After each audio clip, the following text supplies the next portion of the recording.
Ima és una de les balladores del grup El Millars. En què vos baseu per a treure els balls en una manifestació així? Doncs mira, n'hi ha molts tipus de balls, n'hi ha balls que encara són vius a les comarques, a algun poble, on en motiu d'alguna festa la gent és a ballar, i n'hi ha uns altres que són uns balls una mica més difícils, més a nivell ja de que han sigut transmesos a persones que sabien realment ballar i que eren molt més, que ho feien d'una manera més difícil i que... Espera, perquè m'estic embolicant moltíssim.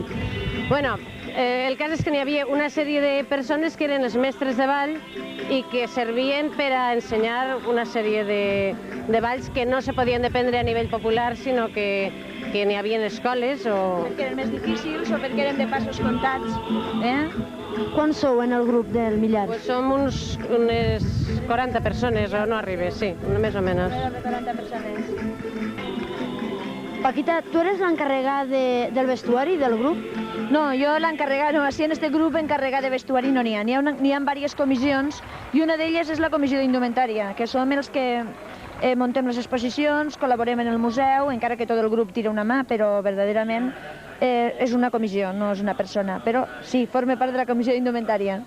Pues conta'm-nos un poc, explica'm-nos un poc com aconseguiu per a fer els trajes, o sigui, perquè estiguin aconseguits. Bé, verdaderament, quan nosaltres vam començar,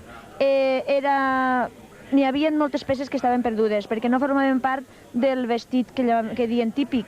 Entonces, eren peces antigues que la gent no lluïa perquè precisament no les havien assimilat a aquest vestit.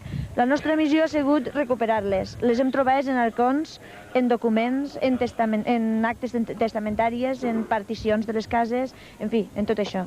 I ho hem anat traient i reproduint el més fielment possible. Simplement, i aquesta és la nostra missió, divulgar-ho i estudiar-ho. No hem acabat encara estem començant, n'hi ha molt per fer.